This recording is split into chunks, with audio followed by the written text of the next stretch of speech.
ലോക്സഭാ തെരഞ്ഞെടുപ്പ് പടിവാതിൽക്കലെത്തി നിൽക്കെ പ്രചരണം ആരംഭിച്ച സ്ഥാനാർത്ഥികൾ. പത്തനംതിട്ടയിൽ തോമസ് ഐസക്കിലൂടെ അട്ടിമറി വിജയമാണ് CPM സ്വപ്നം കാണുന്നത്. ഇന്ത്യയുടെ ഭാവി ധനമന്ത്രിയാകാൻ കെൽപ്പുള്ള നേതാവ് എന്നാണ് ഇടതുമുന്നണി തോമസ് ഐസക്കിനെ വിശേഷിപ്പിക്കുന്നത്.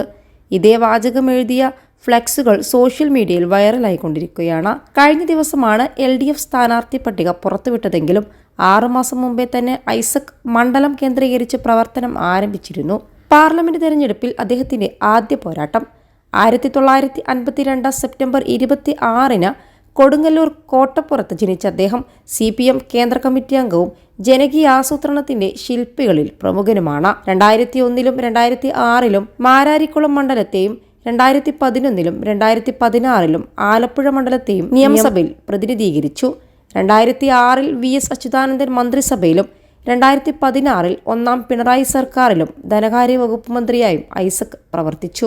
തോമസ് ഐസക്കിന് ലോക്സഭയിലേക്ക് കന്നി അംഗമാണ്. ആലപ്പുഴ ജില്ലയിലെ മാരാരിക്കുളം, ആലപ്പുഴ മണ്ഡലങ്ങളിലെയാണ് ഐസക് നിയമസഭയിൽ പ്രതിനിധീകരിച്ചിരുന്നത്.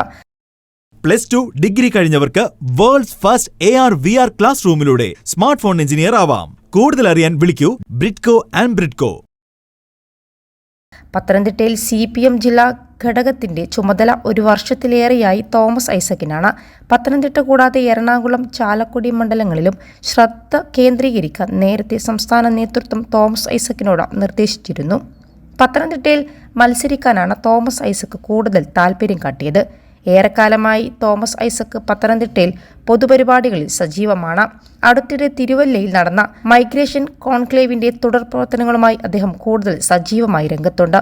നേരത്തെ മുൻ MLA രാജു എബ്രഹാമിന്റെ പേരും പത്തനംതിട്ടയിൽ പറഞ്ഞു കേട്ടിരുന്നു. എന്നാൽ ഒടുവിൽ ഐസക്കിനെ തന്നെ നറുക്കുവീഴുകയായിരുന്നു. UDF-ൽ ആന്റോ ആന്റണി തന്നെ 4ാമതും സ്ഥാനാർത്ഥിയാകുമെന്നും ഉറപ്പായിട്ടുണ്ട്. ആന്റോ ആന്റണിയുടെ സ്ഥാനാർത്ഥിത്വത്തെ ചൊല്ലി കോൺഗ്രസിൽ ഭിന്നാഭിപ്രായങ്ങൾ ശക്തമായിരുന്നു. എന്നാൽ പത്തനംതിട്ടയിൽ ഭൂരിപക്ഷം ഇപ്പോൾ പറയാറായിട്ടില്ലെന്നും നന്നായി ജയിക്കും എന്നുറപ്പാണെന്നും LDF സ്ഥാനാർത്ഥിയായ തോമസ് ഐസക് പറഞ്ഞിരുന്നു.